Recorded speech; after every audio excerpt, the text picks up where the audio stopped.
Hello and welcome. मैं हूं तन्वी सिन्हा और आप देख रहे हैं द बिज इन्फ्लुएंसर्स। और आज के हमारे इस वीडियो में हमारे साथ मौजूद हैं डॉक्टर उज्जवल पाटनी। आप top business coach, international motivational speaker और 8 बुक्स के ऑथर हैं, जिनकी कई लैंग्वेजेस में वर्ल्ड वाइड लाखों कॉपीज बिक चुकी हैं। बहुत बहुत स्वागत है डॉक्टर उज्जवल पाटनी जी हमारे शो में आने के लिए। Thank you, thanks a lot. Doctor Ujjwal ji, सबसे पहले तो हम आपसे ये जानना चाहेंगे कि आप एक ग्लोरियस करियर, आप एक सर्जन थे, उसको आपने छोड़ा, उसके बाद आप मोटिवेशनल स्पीकिंग में आए, आप साथ ही आप बिजनेस कोचिंग भी करते हैं। क्यों ये शिफ्ट हुआ और इसके पीछे क्या वजह रही? चलिए, आपने इतनी रिसर्च तो की कि वो जो डॉक्टर है वो एक्चुअली सर्जन का डॉक्टर है, ना कि पीएचडी का डॉक्टर है। ग्रेट।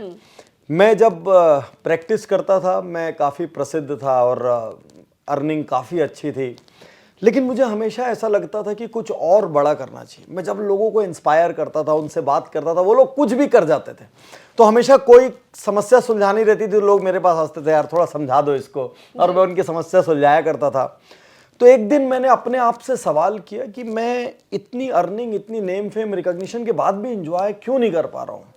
तो अंदर से जवाब आया, कुछ और बड़ा, कुछ और ट्रांसफॉर्मेशनल करना चाहिए जी। तो जब मैंने खुद से पूछा, मैं बचपन से ही स्पीकर था, बहुत सारे डिबेट्स जीतता था, एक्सटेम्पर जीतता था, तो मेरे भीतर से विचार आया कि क्यों ना मोटिवेशनल स्पीकर बने, ऑथर बने।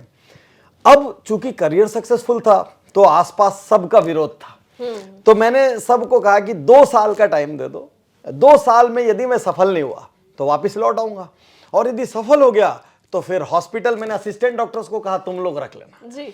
तो 2 साल बाद मैं लोकल से ग्लोबल हो चुका था, और 2 साल में वाकई इतनी जिंदगियां बदलने का मौका मिला कि ऐसा लगा अब सचमुच जी रहा हूं। जब कोई मेरी वजह से अपना घर छोड़ के जाने का निर्णय छोड़ देता था, कोई सुसाइड करने का अपना निर्णय छोड़ देता था, किसी के घर में बहुत भेद होते थे, वो परिवार वापस से एक हो जाता था, तो ऐसा लगता था इसके आगे कोई पैसे, कोई समृद्धि की कोई कीमत नहीं है। तो फाइनली मैंने निर्णय कर लिया कि अब सर्जरी और नहीं, और अब मोटिवेशनल स्पीकिंग एंड राइटिंग को जिंदगी बनाया जाए जी। यहाँ आपने तो वो हिम्मत दिखाई कि आपने एक स्टैब्लिश जो आपका करियर था उसे छोड़कर आप गए और आपने दूसरे कुछ को ट्राई भी किया, दूसरे फील्ड को ट्राई किया, और आप आज एक ब्रांड नेम बन चुके हैं। लेकिन ऐसे हमारे बहुत सारे व्यूअर्स हैं जो चाहते तो हैं कुछ नई चीज़ की शुरुआत करना, लेकिन वो उतने कॉन्फिडेंट नहीं होते हैं, उनके मन में कहीं ना कहीं हिचक होती है। ऐसे में उनको आप क्या मैसेज देना चाहेंगे? यदि आप अपने काम से संतुष्ट नहीं हैं, याद रखिए, या तो आप अपने काम से प्यार करना शुरू कीजिए, या तो वो काम कीजिए जिससे आप प्यार करते हैं। क्योंकि यदि आपको काम से प्रेम नहीं है ना, आप उसके साथ जस्टिस नहीं कर पाएंगे। आप दिन भर घड़ी देखेंगे, अपना काम आपको बोझ लगेगा, आप काम को टालते रहेंगे, आपको कोई विजन ही नजर नहीं आएगा अपने काम को लेकर।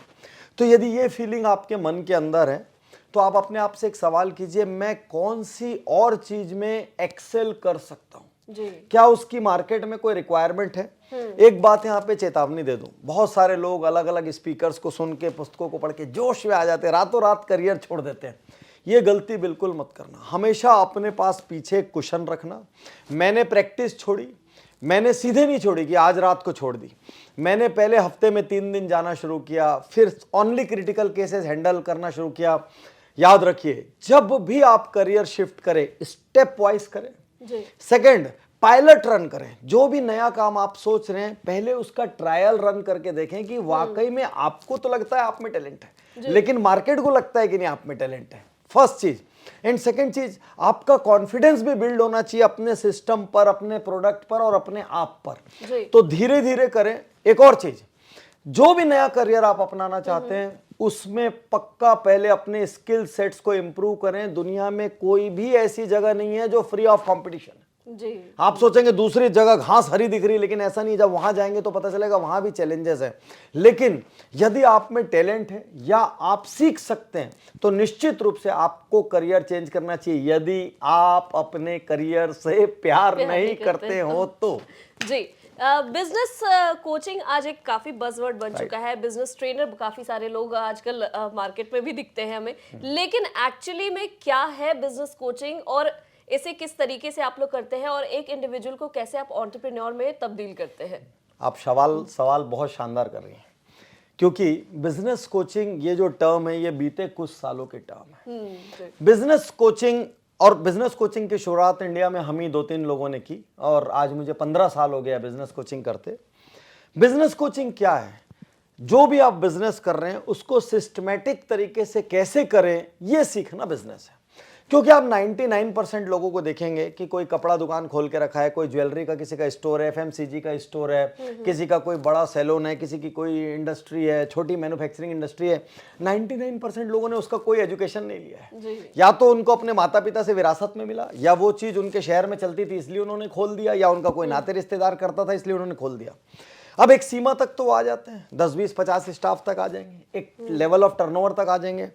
उसके बाद व्यापार को जरूरत पड़ती है सिस्टम्स की, क्वालिटी टीम लाने की, टीम को हायर फायर से लेके उसकी पॉलिसीज बनाने की, सेल्स के एनुअल प्लान बनाने की, मार्केटिंग के एनुअल प्लान बनाने की, एक विजन बनाने की, कंपनी के फंडामेंटल्स, स्ट्रेटजीज, फाइनेंस सबको मैनेज करने की। वहां पर आकर लोग फंस जाते हैं और यहीं से बिजनेस कोचिंग की शुरुआत होती है। हमने देखा हर व्यक्ति को बिजनेस करना नहीं आता, वो कर तो रहा है, तो हमने उसके लिए इजी कोर्सेज बनाए। हिंदुस्तान के कोने कोने में बैठा हुआ कोई भी आदमी आज अपने घर पर बैठ के businessjito.com पे जाके कोर्सेज करके बिजनेस सीख सकता है। यदि आपका बिजनेस का सर्टेन लेवल है, आपके पास 10-20 स्टाफ हैं, तो हमने उनके लिए बिजनेस ऑडिट जैसा कोर्स बनाया। आपको बताता हूँ, बिजनेस ऑडिट इतना मिरेकल कोर्स है, आदमी वहां घुसता है ये सोच के अहम ब्रह्मस्मि मेरे को सब आता है, घुसता है और 2 दिन बाद निकल के बोलता है सर हमको तो यही समझ नहीं आ रहा है इतने साल व्यापार कर कैसे रहते हैं। क्योंकि अंदर में जब हम उनको बताते हैं सोशल मीडिया में ये होना चाहिए, विजन में ये होना चाहिए, एचआर में ये होना चाहिए, सेल्स में ये होना चाहिए, आईपीआर में ये होना चाहिए, कॉम्पिटिटर ऑडिट में, बोलते इतना कुछ होता है क्या बिजनेस में। और वो बाहर से निकलते निकलते पूरा क्लीन स्लेट हो जाता है। उसको अंदर में 200 से ज्यादा सक्सेस आइडिया बिजनेस ऑडिट में मिलते हैं। और किसी का बड़ा लेवल हो, उसके लिए हमने बिजनेस गुरुकुल बनाया, वहां पे हम उसको सैकड़ों फॉर्मेट देते हैं। सार ये है, मैं पूरे देश के लोगों से और इस वक्त इस चैनल के व्यूअर से कहना चाहता हूं, आपको अंदाज भी नहीं है कि बिजनेस कोचिंग क्या मिरेकल कर सकती है। आपके अपने बिजनेस में कितनी अपॉर्चुनिटीज छुपी है आपको ये नहीं पता। आप कौन कौन से बिजनेस के वेंचर्स को, एवेन्यूज को मिस कर रहे हैं आपको ये नहीं पता। कहां कहां से आपके बिजनेस में लीकेज हो रहा है आपको ये नहीं पता। और आप एक बार बिजनेस कोचिंग को जरूर कीजिए। आपके बच्चे जिस तरीके से स्कूल और कॉलेज जाते हैं उसी तरीके से बिजनेसमैन को भी जिंदगी में 3-4 बार बिजनेस कोचिंग के स्कूल और कॉलेज। अब दिक्कत ये है बिजनेस कोचिंग का एस्टेब्लिश बिजनेसमैन के लिए कोई स्कूल नहीं, तो समझिए एक तरीके से वो स्कूल भारत में हम चला रहे हैं। जी बिल्कुल। यहाँ पर हम जानना चाहेंगे, अगर कोई भी हमारे ऐसे व्यूअर हैं जो स्टार्टअप की शुरुआत करना चाहते हैं, तो उन्हें किन स्टेप्स को फॉलो करना चाहिए? क्योंकि अब मुझे लगता है कि आपकी बात से वो मोटिवेट तो काफी हो चुके होंगे, लेकिन अब उन्हें शुरुआत करनी है, तो किन फैक्टर्स का ख्याल रखते हुए वो अपनी जर्नी आगे बढ़ा सकते हैं? भाई देखो, सबसे पहले ध्यान रखना आइडिया के प्रेम में न पड़ जाना। वो प्रेम के लिए अपनी गर्लफ्रेंड को रखो, वही ठीक है। क्योंकि मैक्सिमम बिजनेस वेंचर्स इसलिए फेल होते हैं क्योंकि शुरुआत गलत होती है, आइडिया गलत हो जाता है। सेकंड, को फाउंडर बहुत ध्यान से चुनना जो आपकी किसी वीकनेस को कॉम्प्लीमेंट करता हो। थर्ड, आइडिया पे बड़ा पैसा लगाने के पहले या पूरी ताकत लगा के मार्केट में जाने के पहले छोटा पायलट रन कर लेना। वाटरमेलन इतना बड़ा खरीदते हो तो पूरा खा के थोड़ी देखते हो, पहले एक ट्रायंगल कटवा के निकालते हो, उससे कलर सुगंध दोनों चीज देखते हैं, तब जाके वाटरमेलन लेते हैं। ठीक उसी तरीके से बिजनेस का पायलट रन करना, शुरू से ही बिजनेस को सिस्टम्स पर रन करने का प्रयास करना। कच्चे का बिजनेस ज्यादा करोगे ज्यादा बड़े नहीं हो पाओगे, क्योंकि बिजनेस वही डुप्लीकेट और रेप्लिकेट हो सकता है जो सिस्टम्स पे चलता है, प्रोसेस पे चलता है और पक्के में चलता है। एक बात और, यदि किसी के भी परिवार में किसी ने बिजनेस नहीं किया ना, मैंने पूरे हिंदुस्तान में कैसे भी करके एंटरप्रेन्योर्स की संख्या को लाखों करोड़ों नए एंटरप्रेन्योर्स बनाने का संकल्प लिया है। मैंने businessjito.com पे स्टार्टअप का एक कोर्स बहुत ही लो कॉस्ट, ताकि एक आम आदमी कर सके, उसमें आइडिया से लेके, को फाउंडर से लेके, लोकेशन सिलेक्शन से लेके, नेम सिलेक्शन से लेके, ब्रांडिंग से लेके, मार्केटिंग से लेके, सेल्स से लेके, बिजनेस प्लान से लेके, फंडिंग तक, ये पूरा का पूरा बताया है कि कैसे लेना हो। तो एक तो बिजनेस मैंने आपको कुछ तरीके बता दिए, और दूसरा एक स्टार्टअप का कोर्स आप जरूर कर लीजिए। और एक बात आपसे और कह दूं, यदि बिजनेस का आइडिया मन में आ गया ना भाई, कर डालना। अपने बिजनेस का मालिक बनने का मजा ही अलग है, बिल्कुल है, क्योंकि अनंत आकाश आपका है, कितने भी बड़े हो जाओ। और हम तो एक ऐसे युग में जी रहे हैं जहाँ 2-2, 4-4, 5-5 साल में स्टार्टअप सैकड़ों करोड़ के हो रहे हैं। बिल्कुल सर। और आजकल हमने पिछले दिनों देखा भी है कि बहुत सारी कंपनियां यूनिकॉर्न बनती चली जा रही है। ऐसे में संभावनाएं बहुत है, अपॉर्चुनिटीज बहुत है और हमें आज फिलहाल मोटिवेशन भी काफी मिल रहा है। तो ऐसे में हमारे बहुत सारे व्यूअर्स हैं जो अब इसकी तरफ आगे बढ़ने वाले हैं। लेकिन यहाँ पर एक बात होती है कि मोटिवेशन के साथ वो आगे तो बढ़ जाते हैं, लेकिन कई बार सभी को उस लेवल की सफलता नहीं मिल पाती है। ऐसे में वो किस तरीके से अपने स्ट्रैटेजी अपनाएं कि सफलता उनको एक सीमित एटलीस्ट उन्हें मिल सके, और आपका अनुभव क्या कहता है इसको लेकर? असफल होना बुरी बात नहीं है, बल्कि मैं तो आपसे ये कहता हूं, यदि कोई ये कह दे मैं आज तक कभी असफल नहीं हुआ, उसका साथ छोड़ देना। क्यों? उसने आज तक कभी ट्राई नहीं किया। क्या हम असफल नहीं होते? मैं आपको अपना चाइल्डहुड बताता हूं। मैं सबसे डफर था अपनी क्लास में। कौन बोलता है भगवान नहीं होते? जितनी बार एमसीक्यू आते थे, मैं ऐसे उंगली फिरा के जैनों में, जैनों का एक मंत्र होता है उसको पढ़ता था, और लास्ट में जहां मंत्र खत्म होता था वही उंगली रख के वही आंसर टिक मार देता। हर बार मेरे को भगवान ने पास कराया है। तो क्लास 11th में तो बायो मेरे को लेना पड़ा मजबूरी में। पहले मैथ्स लिया, मैथ्स बहुत कठिन था। अपने बोले नंबर अपने को तो एकदम दूसरे ग्रह के लगते हैं, छोड़ के भाग गया। बायो में आ गया, बायो में आधा साल निकल गया। आधा साल निकलने के बाद टीचर ने पूछा भाई हार्ट किधर है? हार्ट नहीं बता पाए हम लोग ऐसा ऐसा करके कि हार्ट किधर है। ठीक है, मैंने लास्ट में बहुत कैलकुलेशन करके मेरे को लगा राइट से ज्यादा आवाज आ रही है। मैंने बोला मैडम राइट। मैडम ने बोला गेट आउट। चाइल्डहुड से फेल हो रहा हूं मैं, चाइल्डहुड से। लेकिन मैं ये मानता हूं जिस दिन भी आप जागते हैं ना, उस दिन आपको एहसास होता है आपके अंदर काबिलियत थी। तो पहली चीज, आप तो फेलियर से मत घबराओ। ऊपर वाले ने हम सबको सेम टाइम दिया है, आंखें दी है, कान दिया है, मुंह दिया है, दिमाग दिया है, सबको सेम दिया है। इकोसिस्टम पहले तो राइट कीजिए। इकोसिस्टम का अर्थ है कि आपके आसपास कुछ विजनरी लोग होना चाहिए। फेलियर से आप कब घबराते हैं? जब लोग आपकी ज्यादा टोका टोकी करते हैं, आप ज्यादा पश्चाताप करते हैं। लेकिन आप एक भी सक्सेस स्टोरी ऐसे नहीं निकाल सकते जिसमें बहुत सारे फेलियर ना हो। फेल होने से मत घबराइए, लेकिन एक बार जो गलती हो जाए उसको दूसरी बार मत दोहराइए। इतना बड़ा यूट्यूब पड़ा, ये चैनल आप देख रहे हैं रात दिन, इसमें स्पीकर्स आके आपको जीतने की कहानी बता रहे हैं। मैं उज्जवल पाटनी यूट्यूब चैनल में जीतने की कहानी बता रहा हूं, इतनी पुस्तकों में बता रहा हूं।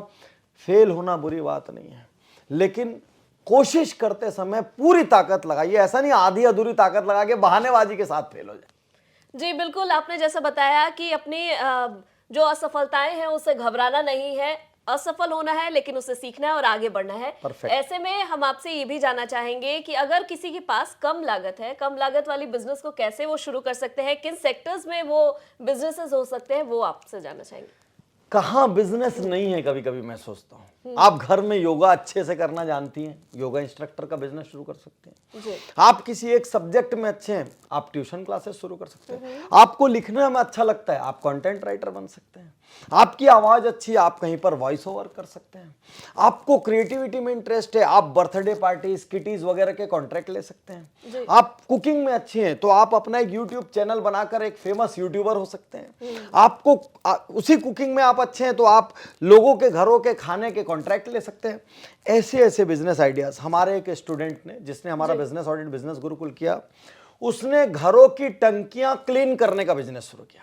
वो हर घर में जाते और वहां उनके पानी को टेस्ट करते, टेस्ट करके बताते आपके पानी में इतना बैक्टीरिया और वायरस है और इसकी वजह से आपका एवरेज मेडिकल एक्सपेंस इतना, आदमी का हार्ट रेट बढ़ जाता। फिर वो बोलते आप इसकी चिंता छोड़ दीजिए, टियर 2 टियर 3 टाउन में देखिए हर घर में एक टंकी होती है, कहीं काली टंकी होती है, सफेद टंकी होती है, सीमेंट की टंकी होती है। उसने बोला हम आपसे 5,000 रुपए लेंगे, हम साल में 4 बार खुद आपकी टंकी साफ करके जाएंगे, आपको कुछ नहीं करना है। एक कॉलोनी में घूमते 10,000 मकान होता, 5,000 घरों की टंकियां उनको मिल जाती और देखते देखते वो बिजनेस उनका 40 करोड़ का हो गया। Oh my God. तो ऐसे छोटे गार्डनिंग का बिजनेस। एक लेडी कुछ दिन पहले मेरे कांटेक्ट में आई, उसको लैंडस्केपिंग का शौक था। उसने 2-3 मालियों वालियों को साथ में अरेंज किया। हर घर में जिसमें गार्डन दिखता वो जाती मिलती, क्या आप अपने माली से सेटिस्फाइड हैं, क्या आप अपनी लैंडस्केपिंग में कुछ इंप्रूवमेंट कराना चाहेंगे, हम इस तरीके से कॉन्ट्रैक्ट लेते हैं। उसको गार्डन्स का काम मिलना शुरू हो गया और अब वो मालियों को हायर करती है, वहां जाती है, डिजाइनिंग करती है। मैं आपसे पूछता हूँ बिजनेस कहाँ नहीं है? हर जगह बिजनेस है। सवाल यह है आपके अंदर क्या स्किल सेट है, आप क्या इंप्रूव कर सकती है। 6 लड़कियों ने मिलकर मेहंदी लगाने का ग्रुप बनाया, उनका बिजनेस 18 करोड़ का हो गया। अब वो मेहंदी से लेके पूरे इंडिया में सप्लाई कर रही हैं और वो कोचिंग क्लास चालू कर लेती हैं। एक सैलून कोई खोलता है, उस सैलून के बाद वो उसकी ट्रेनिंग क्लास चालू कर लेता है, कोचिंग। मैं आपको बता रहा हूं एक भी जगह ऐसी नहीं है, यहां तक कि कोई मरता है ना तो मुर्दे को जलाने का भी बिजनेस है।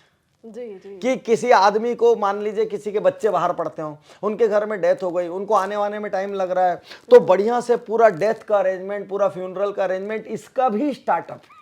जी जी बिल्कुल। तो ऐसी कोई चीज नहीं है दुनिया में जिसमें बिजनेस नहीं है। केवल आपको 2-3 चीज सोचना है। एक, आपका स्किल सेट क्या है, कहां पर आप एक्सेल करते हैं। सेकंड, आपके पास कितने पैसे लगाने के लिए। उज्जवल पाटनी यूट्यूब चैनल में मैंने 50,000 से कम लागत के बिजनेस बताया है। छोटे छोटे कैंडल बनाने के बिजनेस को आप, बेहतरीन कैंडल्स बना के एंटरप्रेन्योरशिप की शुरुआत की जा सकती है। तो 50,000 से कम लागत, 1 लाख, 5 लाख, 10 लाख, बड़ी लागत के बिजनेस तो चारों तरफ दिखते हैं, लेकिन छोटी छोटी लागत के बहुत सारे बिजनेस हो सकते हैं। सवाल बिजनेस आइडियाज का नहीं है, सवाल अपने आप से कीजिए कि मेरा स्किल सेट क्या है, मुझे इंटरेस्ट किस चीज में आता है। ठीक। और एक और बात आज आपसे कहता हूं, आपके पूरे व्यूअर्स के लिए, सही समय का इंतजार मत कीजिए। There is no right time. Start with whatever you have and start now. आज ही स्टार्ट कीजिए जो आपके पास है, और जितना आपके पास है उसी से शुरू कर दीजिए। क्योंकि कभी भी ऐसा नहीं होगा कि आप जो करें वही सफल हो जाए, आपको तब भी फेलियर्स मिलेंगे। आप उसके लिए तैयार रहिए। बिल्कुल। आज आपसे जो बातचीत हो रही है उसमें मुझे खुद भी ये समझ में आ रहा है कि कितनी सारी अपॉर्चुनिटीज है। एक छोटी सी चीज से वो बिजनेस की शुरुआत की जा सकती है और उसे काफी ज्यादा स्केल अप किया जा सकता है। और मुझे लगता है कि आज हमारे व्यूअर्स को बहुत कुछ सीखने को मिल रहा होगा और वो इससे काफी ज्यादा मोटिवेट भी हो रहे होंगे। और आगे बढ़कर आप भी बिल्कुल भी देर ना करें, और आपके अगर मन में कोई आइडिया आता है, अगर आपके पास कोई स्किल है तो उसे डेवलप करें और उसकी तरफ आगे बढ़े और अपने काम की शुरुआत करें। और नहीं भी है तो कहीं से सीख लें। जी बिल्कुल सीख लें। आदमी सीखते सीखते सिखा भी सकता है, कमा भी सकता है। ये जितने बाजार में, देखिए अभी ऑनलाइन की दुनिया में, मैं अभी 4 दिन पहले किसी के कांटेक्ट में आया, वो ऑनलाइन योगा क्लासेस रन कर रही हैं लेडी, 1 से 5,000 रुपए महीना लेती हैं, और देश में 500-1,000 लोग एक क्लास में बैठे रहते हैं। शुरुआत की उन्होंने कोविड में। अब आप 500 मल्टीप्लाइड बाई 1,000 कर लीजिए, या 5,000 मल्टीप्लाइड बाई 500, जो भी आपको रेशियो में करना है। आप देखेंगे लोग 2-2, 4-4, 5-5 लाख रुपए पर मंथ घर से बैठ के 2,000 रुपए में कमा रहे हैं। अब आप बोलेंगे 2,000 में कैसे कमा रहे हैं? भाई कितने मोबाइल आपके पास ऑलरेडी है, एक स्टैंड कितने का आता है, 500 रुपए का स्टैंड आता है, एक लाइट कितने की आती है, 1,000 रुपए की लाइट आती है। 2,000 रुपए के अंदर आपकी होम बाउंड इंडस्ट्री लग गई। सवाल ये, भूख है कि नहीं? भाई सही सवाल पहले खुद से पूछो, भूख है, कुछ काम करना है कि महज बातें करना है? अब बातें नहीं करना है, अब हमें काम करना है। बिल्कुल। यहाँ हम आपसे आपके बारे में थोड़ा सा और जानना चाहेंगे। आपके चाइल्डहुड डेज कैसे थे और उसके बारे में आप हमारे व्यूअर्स को जरूर कुछ बताएं। मेरे चाइल्डहुड डेज बहुत टफ थे। एक तो मैं डफर था, सबसे पहले गधा था मैं, तो वो एक टफ थी, क्योंकि उसके कारण दिन भर कुटाई पिटाई पड़ती थी। फैमिली के साइड में ऐसे चैलेंज आए कि मैं जब छोटा था, क्लास 2 में था, तो मेरे पिता का देहांत हो गया था। तो ऐसा कोई बहुत डायरेक्शन देने वाला नहीं था। जब मैं कुछ काबिल हुआ, कुछ करने लायक हुआ, तो मेरी मदर का देहांत हो गया। उल्टा कभी कभी लोग जब मुझसे पूछते हैं कि मेरा सबसे बड़ा रिग्रेट क्या है, अफसोस क्या है, तो मैं आज भी एक ही अफसोस कहता हूं कि मुझे अपने माता पिता की सेवा करने का मौका नहीं मिला। यहाँ पे जितने भी लोग हो, अपार्ट फ्रॉम दिस बिस तक, भाई यदि माँ बाप है ना, सेवा कर लो। जिसके पास नहीं है वही जानता है कि क्या कमी होती है। तो मैं आज आपसे ये भी कहना चाहता हूँ, जब मैं छोटा था किसी को भी मेरे से कोई उम्मीद नहीं थी कि मैं कुछ करूँगा, कोई उम्मीद नहीं थी। लेकिन आज हिंदुस्तान की आईआईटी मुंबई से लेकर सेंट जेवियर्स कोलकाता तक कोई ऐसा प्रेस्टिजियस इंस्टीट्यूशन नहीं है जहां मेरा टॉक नहीं हुआ है। आज मेरी 8 पुस्तकें 14 भाषाओं में, जो जाने कितनी यूनिवर्सिटीज में लगी हुई है सिलेबस में। और मैं अभी ट्रेन द टीचर करता हूं, मतलब मैं बड़ी यूनिवर्सिटीज के टीचर्स को कोच करता हूं। तो मैं आज आपको बताना चाहता हूं, आपका चाइल्डहुड कैसा भी रहा हो, आप उससे बाहर आ जाइए। मतलब आप रोइए मत बहुत समय तक, मैं तो छोटे गांव से था, मेरे को तो बचपन में मौका नहीं मिला। क्या नहीं मिला वो सब पास्ट था। आप क्या क्रिएट करेंगे सिर्फ ये आपके हाथ में। मैं आपके सामने एक एग्जांपल हूं। यदि मेरे जैसा डफर ऑर्डिनरी स्टूडेंट, मेरे जैसा व्यक्ति जिसके पास पेरेंट्स नहीं थे गाइड करने के लिए, मेरे जैसा व्यक्ति जिससे किसी को कोई उम्मीद नहीं थी, यदि मैं सफल होकर देश का इतना बड़ा business coach, author, motivational speaker बन सकता हूं, यदि मैं लाखों करोड़ों लोगों को दिशा दिखा सकता हूं, तो आप मेरे से बहुत ज्यादा बेहतर।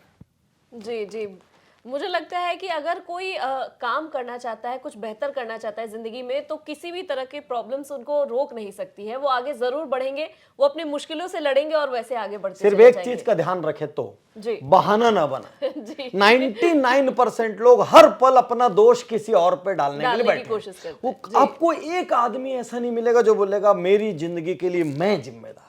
वो बोलेगा माँ बाप जिम्मेदार है, मार्केट जिम्मेदार है, बॉस जिम्मेदार है, कंपनी जिम्मेदार है, और कोई नहीं मिलेगा तो सरकार जिम्मेदार है, वो भी नहीं मिलेगा तो भगवान के घर में अंधेरे बोल देंगे, लेकिन ये नहीं बोलेंगे मैं जिम्मेदार हूं। जिस दिन तक आप ये बोलना शुरू नहीं करेंगे ना, ये मेरी जिंदगी है, मैंने इसको क्रिएट किया है हर दिन अपनी चॉइसेस से और मैं ही जिम्मेदार हूं, उस दिन तक कोई चेंज नहीं आ सकता। यहाँ पर मेरा एक सवाल ये बनेगा कि बहुत सारे हमारे ऐसे यंगस्टर्स हैं जिनको अभी अभी सैलरी मिलनी शुरू हुई है और वो फाइनेंशियल इंडिपेंडेंस की बात कर रहे हैं, उसके बारे में सोच रहे हैं। उन्हें ये नहीं पता है कि इन्वेस्टमेंट जर्नी की शुरुआत कैसे करनी है, इन्वेस्टमेंट कहाँ कहाँ करना है। उनके लिए आपका क्या मैसेज होगा ताकि वो सही में एक सर्टेन एज पर पहुंचते पहुंचते अपने आप को फाइनेंशियली इंडिपेंडेंट समझने लगे?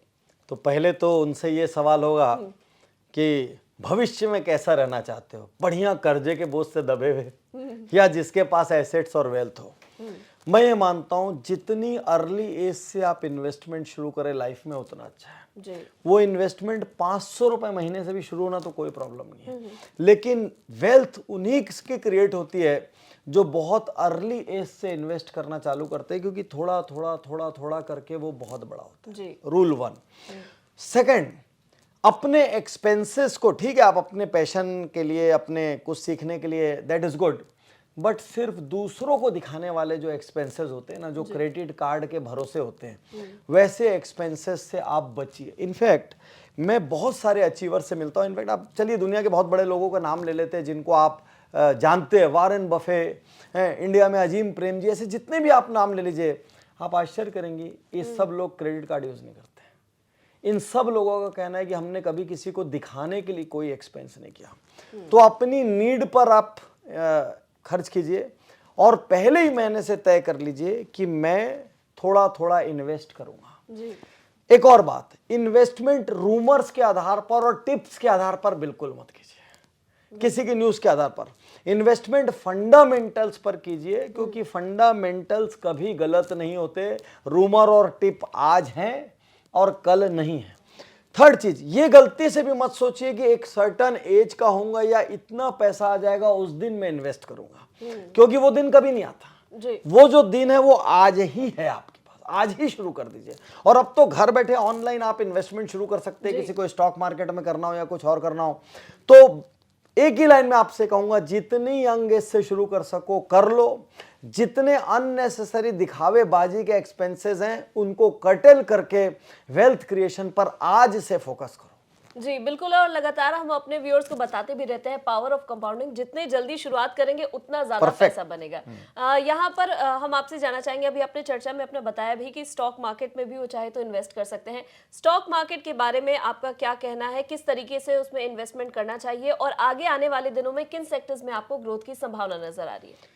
देखिए, मैं हमेशा लोगों को कहता हूं कि यदि आपके पास 100 रुपए हैं, एक नंबर लेते हैं, किसी के पास करोड़ हो सकता है, किसी के पास 1000 करोड़, कितना भी हो सकता है, तो कुछ पैसा आपका रियल एस्टेट में जाना चाहिए। जी। मेरी अपनी इन्वेस्टमेंट फिलोसफी आपको बता रहा हूँ।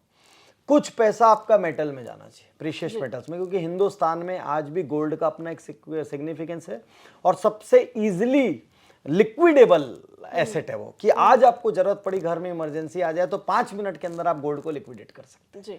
कुछ हिस्सा आपका एफडीज में जाना चाहिए, कोई ऐसी चीज जिसको मिनटों में आप भुना सके और कैश आ सके, और एक अच्छा खासा हिस्सा स्टॉक्स में जाना चाहिए, क्योंकि लॉन्ग रन में स्टॉक मार्केट का जो जनरेशन है, जो उसका इंटरेस्ट रेट ऑफ ग्रोथ है, वो बाकी किसी को भी डिफीट करता हुआ दिखता है। ठीक, लेकिन सारे अंडे एक बास्केट में नहीं डालें। मैं सबको सलाह दे रहा हूं, मेरी कुछ हमेशा सलाह है, चाहे कितना भी प्यार हो जाए किसी एक कंपनी से, उसमें अपने 4% से ज्यादा इन्वेस्ट ना करें। जी। 4% of your total investable amount, 1 lakh मान लो है तो 4000 से ज्यादा एक कंपनी में न डालें। ठीक। सेकंड चीज, कम से कम 50% अपना इन्वेस्टमेंट फंडामेंटली राइट कंपनीज में रखें, क्योंकि कोई सेक्टर आज ग्रो कर रहा है तो हो सकता है कई बार उसका भी हाइप हो या उसका लेटेस्ट एक ट्रेंड हो, वो उतना नीचे आ जाए, लेकिन जो कोर सेक्टर होते हैं वो कभी नहीं हिलते।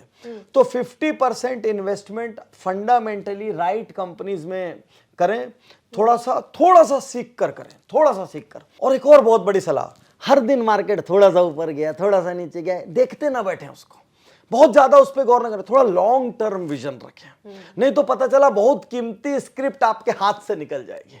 जितने भी लोग, और मेरा पर्सनल एक्सपीरियंस है ना, शॉर्ट टर्म इन्वेस्ट करने वाले को वो वेल्थ क्रिएट करते मैंने बहुत कम देखा है जी। मैंने उन्हीं को देखा है जिनकी प्लानिंग कम से कम कुछ साल की थी, 1 साल 2 साल 3 साल 5 साल। ये जो 4 दिन 8 दिन में कमाने वाले हैं, जितनी तेजी से ऊपर जाते हैं उतनी तेजी से नीचे आते हैं। और बता देता हूं ना, आपका सबसे करीबी दोस्त आपको अपना प्रॉफिट तो बता देगा, लॉस नहीं बता रहा, उसको लॉस कितना लगा है उसको वो हजम कर जाएगा, दिखाएगा मैं तो देखो कमाई कमा रहा हूं। तो सिंपल फंडामेंटल से, इसमें कोई कॉम्प्लिकेशन नहीं है। बिल्कुल अपने फाइनेंशियल गोल के हिसाब से वो अपने इन्वेस्टमेंट जर्नी की शुरुआत करे। और जैसा कि आपने बताया भी कि एक किसी भी स्टॉक में 4% से ज्यादा बिल्कुल भी इन्वेस्ट न करें, ऐसे में वो एक सेफ इन्वेस्टमेंट की तरफ आगे बढ़ेंगे। और जो फाइनेंशियल इंडिपेंडेंस की वो लगातार वो चर्चा होती रहती है, वो अपने हिसाब से जो भी इंडिविजुअल का एक गोल है, टारगेट है, वो उसे अचीव कर पाएंगे।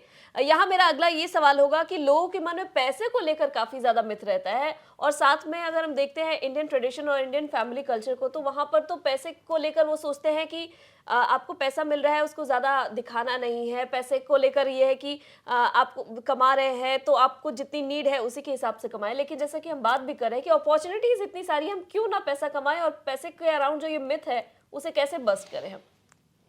मेरे को तो लगता है ना, प्लान तरीके से मिथ डाला गया है इंडियन दिमाग में धीरे धीरे करके कि भैया सीमाओं में जियो। मैं आपको बता रहा हूं, बहुत पैसा है बाजार में, पैसा बह रहा है। अब उसी को आप चम्मच से निकाल रहे हो तो भाई थोड़ा निकल रहा है, मग डाल रहे हो तो इतना निकल रहा है, ड्रम डालो, पाइपलाइन लगाओ वहां पैसे की कि मोटर चालू की घर करके आना शुरू हो जाए। तो पहली चीज, मार्केट में बहुत पैसा है। The only question is when you will go out and take your share. 1 second चीज, ये जितने लोग कहते हैं ना जितनी चादर है उतना पैर फैलाओ, मैं कहता हूं पैर बड़ा फैलाओ और चादर को बड़ी करते जाओ। अदरवाइज ये यूनिकॉर्न्स की स्टोरी कैसे बनती? जितना पहले माँ बाप रिटायरमेंट के समय कमाते थे या पैसा मिलता था, उतना आज के स्टूडेंट को एनुअल सैलरी मिल रही है। पहले पिताजी को रिटायरमेंट के समय 15 लाख मिलेगा बोलते थे, 20 लाख मिलेगा, अभी वो पैकेज है उतने के 15, 20, 25, 50 लाख के साल के। तो पैसा बहुत है। सेकंड, विजन बड़ा कीजिए, चादर वादर भाड़ में जाए। थर्ड, पैसे से प्रेम करना सीखिए। कोई बुराई नहीं है, पैसा कोई वायरस नहीं है, और यदि आपको जरूरत नहीं है। एक बार क्या हुआ, हमारे एक बिजनेस कोचिंग के स्टूडेंट थे, काफी बड़े स्टील प्लांट के मालिक, वो और उनकी वाइफ मेरे पास आए। वो कहते पार्टनर साहब, ऑलरेडी इतना पैसा है कि 7 पुश्ते खा सकते हैं, अब किसके लिए मेहनत करें, कुछ समझ में नहीं आता। तो अब बिजनेस गुरुकुल में काफी रेस्पेक्टेड स्टूडेंट थे वो, उनका बिजनेस भी बिजनेस गुरुकुल की ओर से बड़ा था, मैं उनकी सब नब जानता था। तो मैं जानता था झूठ नहीं बोल रहे, वाकई में इनका दबा के पैसा है बिल्कुल। तो मैंने उनसे पूछा, क्या आपके पास वारेन बफे से ज्यादा पैसा है? क्या आपके पास मुकेश अंबानी से ज्यादा पैसा है? अरे क्या बात कर रहे वाटनी जी। तो मैंने बोला, आज भी वारेन बफे से एक इंटरव्यू में पूछा गया कि इंडिया कब आ रहे हो, तो वारेन बफे कहता है कल सुबह मुझे एक बड़ा बिजनेस प्लान बताइए, मैं कल सुबह इंडिया आ जाता हूँ। 80-80 साल की उम्र में लोग आज भी 15-15 घंटे बिजनेस में सक्सेस को दे रहे हैं। आपसे कहना चाहता हूं, पैसे से प्रेम नहीं भी होना तो भी पैसा कमाइए, ताकि उस पैसे से आप दूसरों की जिंदगी बदल सकें। तभी ये लोग 80% और 90% वेल्थ को दान करके बैठे, लेकिन कमाना नहीं रोका किसी ने। बिल गेट्स ने bill and Melinda Gates foundation बना के 90% संपत्ति दान कर दी, कमाना नहीं रोका। पहले पैसे से प्यार करना शुरू कीजिए। पैसा बुराई नहीं है। पैसा कमाने के लिए बिल्कुल याद रखिए, अपनी जगह पर बैठ के शांति से जितना पैसा आ जाए, ये सब बेकार बातें हैं।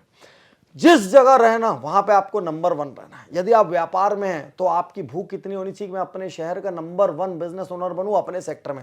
यदि आप जॉब में हैं तो आपकी ये सोच होनी चाहिए कि मैं सबसे ज्यादा इंसेंटिव उठाऊंगी। जी। मेरे को सबसे ज्यादा तेज प्रमोशन लेना है, भले ही सामम दामम दंडम भेदम कुछ भी हो जाए, सबसे तेज प्रमोशन उठाना है मेरे को। उसके बाद उस पैसे से, जब तक आप पैसा नहीं कमाएंगे, आपके नियर एंड डियर्स की जिंदगी कैसे बदलेगी, जो आपके स्टाफ है, जो आपके ऊपर डिपेंड करते हैं, उनकी जिंदगी कैसे बदलेगी, है जिस समाज में आप रहते हैं उसकी जिंदगी कैसे बदलेगी, आपके अपने सपने। तो पैसे को लेके मैं आप साफ कह रहा हूं, पैसा बहुत है, बाहर आइए। पैसे के लिए अपना विजन छोटा मत करिए, पैसे के साथ प्यार करिए, पैसे के लिए अपना शहर छोड़ने को तैयार रहिए, करियर बदलने को तैयार रहिए। और एक बात आज आपसे कह देता हूं भाई, अच्छे लोगों के पास बहुत पैसा आना चाहिए, क्योंकि जब अच्छे लोगों के पास पैसा आता है ना, तभी दुनिया में कुछ अच्छाई होती है। बुरे के पास आता है तो उसके लॉकर में दफन हो जाते हैं। तो अच्छे लोगों को हर पल कमाई पे फोकस करना चाहिए। विजन की बात हो रही थी, आपका विजन हम जानना चाहते हैं। आगे आने वाले दिनों में आप क्या प्लान कर रहे हैं, किस तरीके से अपने को एक पॉजिटिव कंट्रीब्यूटर की तरह हमारे सोसाइटी में आप प्रेजेंट करने वाले हैं? देखिए, मैं अपनी सर्जरी का ग्लोरियस प्रोफेशन छोड़कर इसमें आया ही दुनिया बदलने के लिए था जी। तो कोविड का धन्यवाद, जिसने दुनिया को ऑनलाइन पर ले आए। जी। और हमने क्या किया, जितना कुछ भी मैं जानता हूं जिंदगी में, व्यापार में, लाइफ में, हर चीज के कोर्सेज बना दिए हमने। स्टाफ के लिए अलग कोर्सेज बना दिए, ओनर के लिए अलग कोर्सेज बना दिए, रिटेल के अलग कोर्सेज बना दिए, होम मेकर के अलग कोर्सेज बना दिए, स्टूडेंट के अलग कोर्सेज बना के सबको लॉन्च कर दिया businessjito.com पे, क्योंकि सबको जीत चाहिए, जीत। अब मेरा सपना यह कि हिंदुस्तान के करोड़ों लोगों को घर बैठे मिनिमम कॉस्ट में बिजनेस करना और लाइफ में जीतना सिखा सकूं। वो जब बढ़ेंगे ना, तब देश बढ़ेगा। जी। आपको पता है सबसे ट्रू सेटिस्फेक्शन हमको क्या मिलता है, जब हमारे वजह से कोई एंटरप्रेन्योर का एक्सपेंशन हो जाता है। उसका एक ही स्टोर था, 4 हो गया, हम लोगों को लगता है हम भी स्वतंत्रता संग्राम सेनानी हैं, हम भी जंग लड़ रहे हैं। क्यों भाई, उसके 40 स्टाफ थे, आज हमारी वजह से 200 हो गए, तो हमने भी तो 160 जॉब क्रिएट की। उसने ज्यादा टैक्स पटाया तो उसने भी तो देश को बड़ा बनने में योगदान दिया है, उसने भी उस शहर की इकोनॉमी में कंट्रीब्यूट किया।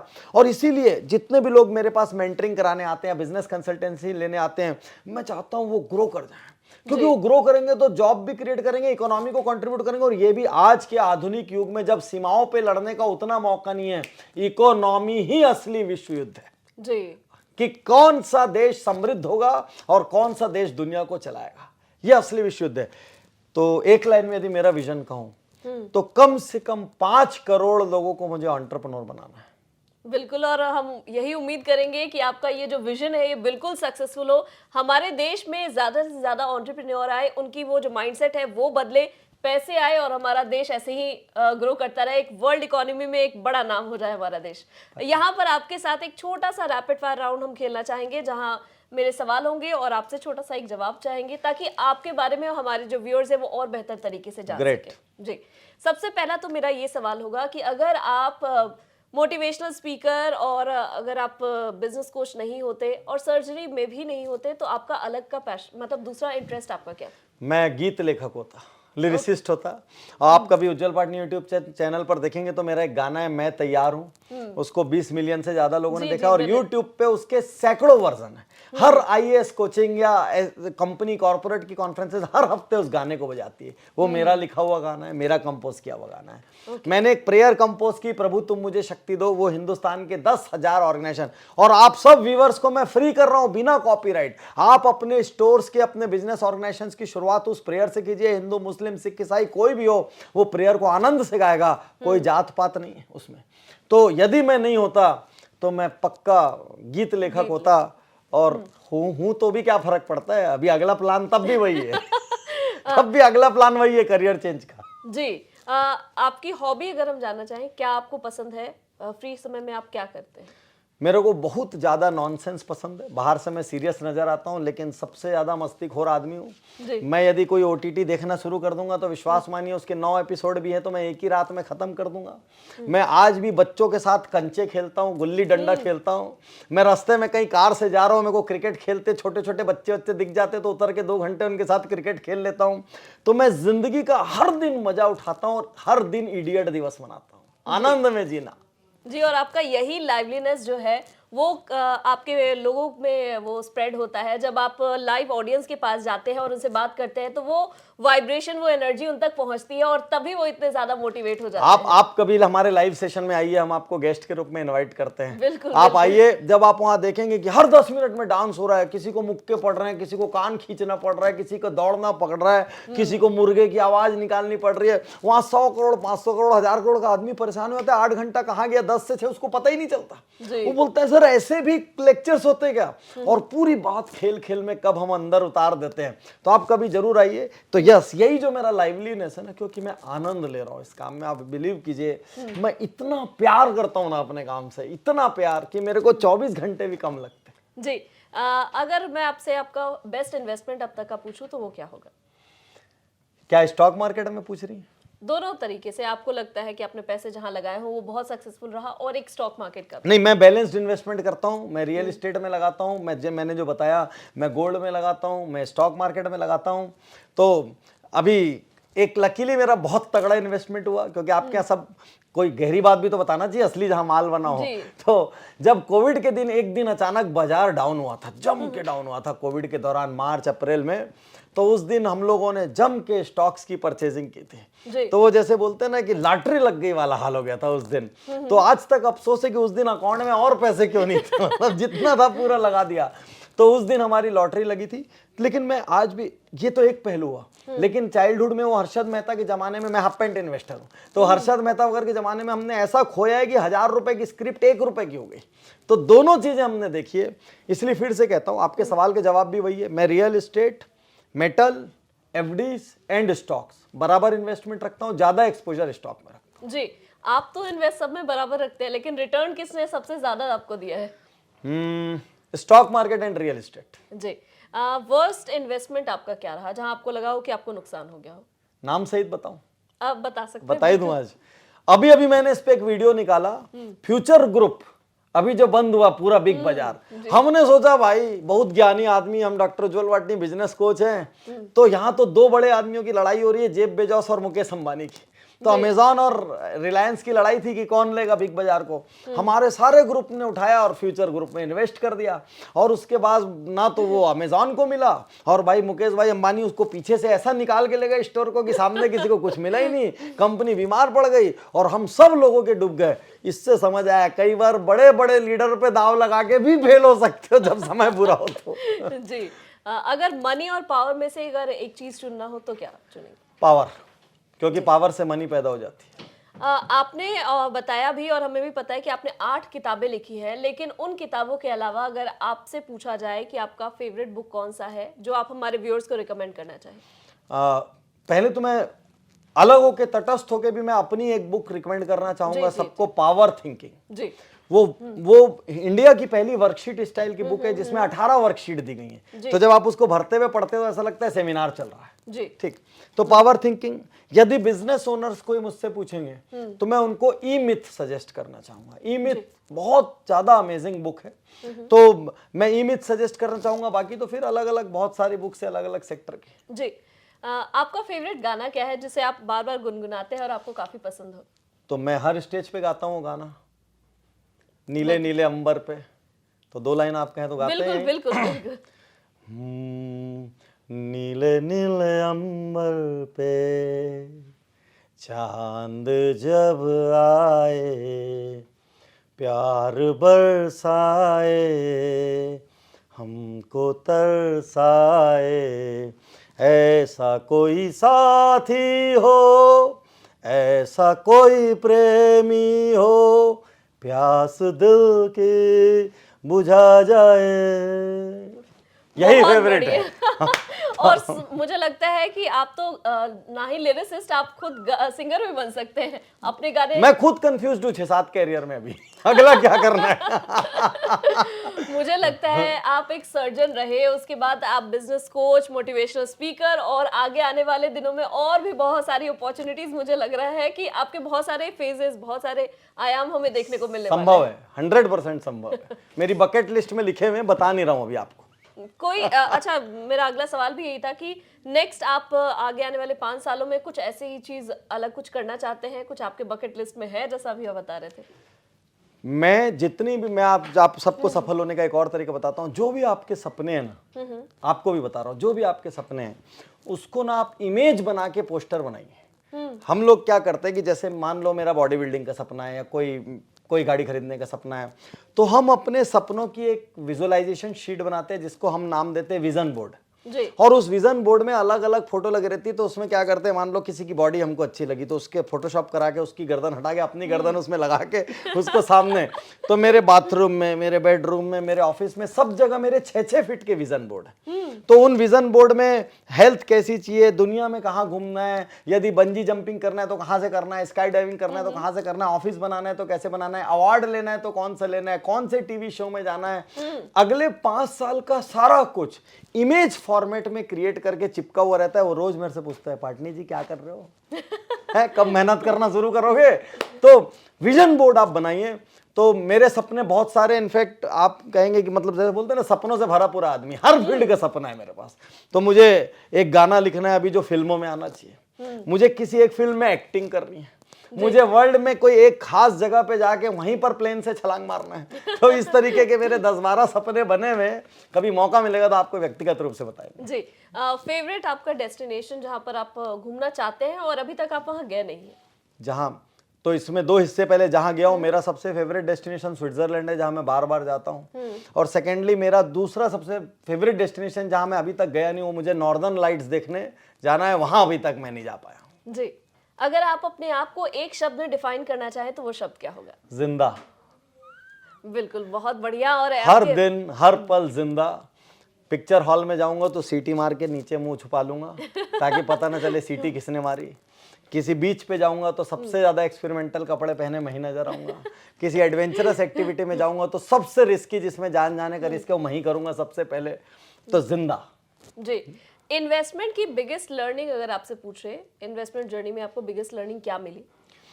किसी भी कंपनी पर से इमोशनल अटैचमेंट मत रखो। मेरी ये सबसे बड़ी लर्निंग है। किसी भी कंपनी से, किसी भी फाउंडर से, मैंने अपने पार्टिसिपेंट्स को कोई एक बिजनेस लीडर के साथ खुद को इतना अटैच कर लिया कि उसके सारे स्टॉक ले लिए। कोई एक ही सेक्टर से इतना प्रेम कर लिए कि उसी के सारे स्टॉक ले लिए। तो किसी भी एक सेक्टर से, किसी भी एक लीडर से और किसी भी एक स्टॉक से ज्यादा प्रेम मत करना, भले ही कितनी अच्छी न्यूज क्यों ना हो और कितनी ही अच्छी रिपोर्ट क्यों ना हो। जी बिल्कुल। और आप अपने एक्सपीरियंस से ही बता रहे हैं, बहुत बार हम बहुत बेट भी कर लेते हैं अगर किसी बड़े ब्रांड पे, तो भी नुकसान हो सकता है। मैंने अभी जो आपको बताया वो बिल्कुल सच था। कोई ताकत फ्यूचर ग्रुप को हिला नहीं सकती थी, क्योंकि लड़ कौन रहे थे? जेफ बेजोस और मुकेश अंबानी लड़ कौन रहे थे? उसके बावजूद सारे देश के इन्वेस्टर साफ हो गए उसमें। जी। तो इसीलिए किसी भी लीडर से, सेक्टर से, किसी से भी प्रेम मत करना, निर्णय गलत हो सकते हैं। जी। कोई वैसी चेरिश मेमोरी आप हमारे साथ शेयर करना चाहें जब आपको लगा हो कि आज आप जिस फील्ड में काम कर रहे हैं, एज अ सर्जन अपनी प्रोफेशन को छोड़कर, तो आपने एक बहुत सही डिसीजन लिया है और मतलब आप लोगों की जिंदगी में बहुत बड़ा बदलाव ला रहे हैं?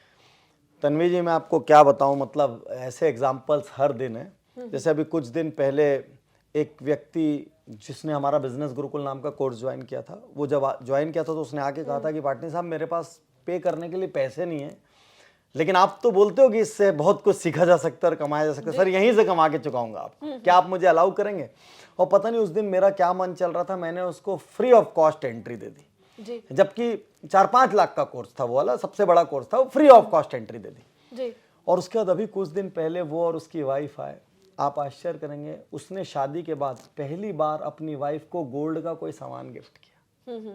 तो वो और बताया कि सर मैं फॉरेन जा रहा हूं। ये एक कहानी।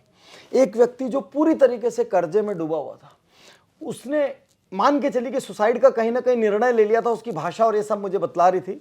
उसने बिजनेस ऑडिट ज्वाइन किया। उसको अपने बिजनेस में एक भी अपॉर्चुनिटी नजर नहीं आती थी। वो जब बिजनेस ऑडिट से बाहर निकला, उसको समझ आया मेरे बिजनेस में इतनी अपॉर्चुनिटी, और उसने काम करना शुरू किया। हम लोग भी उसको लगातार इंस्पायर करते रहे। आज उसके 7 स्टोर है और 3,500 स्टाफ। जी। तो ऐसी सैकड़ों स्टोरीज जिसमें लोगों के पास टीम नहीं थी, उन्होंने टीम बनाई। कई लोगों को शहर छोड़ने में, उनको पता है कि उनका बिजनेस खत्म हो रहा है, वो शहर नहीं छोड़ पा रहे हैं, उसी शहर में। फिर हमने उनको इंस्पायर किया ज्योग्राफी चेंज के लिए, वहां निकल जाओ, प्रोडक्ट चेंज कर लो। आदमी को प्रोडक्ट से प्रेम हो जाता है, आदमी को कंपनी से प्रेम हो जाता है। हमने बोला भाई ये नहीं चलेगा, बंद कर दो। और उन लोगों ने तरक्की की। तो मैं आपको यकीन से कह सकता हूँ कि ऐसे हज़ारों लोग हैं जो महज 10-20-50 लाख के टर्नओवर पर बैठे थे और वो आज करोड़ों का टर्नओवर कर रहे हैं। जिनकी एक एंटरप्राइज थी उनकी मल्टीपल एंटरप्राइज है। वो लोग दान दे रहे हैं, अपने एम्प्लॉयज़ के लिए फाउंडेशन बना रहे हैं। हम जब उनको इंस्पायर करते हैं तो कन्या योजना बनाते हैं जिसमें अपने एम्प्लॉय की बेटियों की शादी कराते हैं, शिक्षा योजना बनाते हैं जिसमें एम्प्लॉयज़ के बच्चों की शिक्षा कराते हैं। और हर बार जब वो आगे बोलते हैं यार वाटनी सर पूरी जिंदगी बदल गई, तब हमको लगता है भगवान इसके आगे कितना भी पैसा होता ना, कोई वैल्यू नहीं थी लोगों की जिंदगियों को जब हम छूते।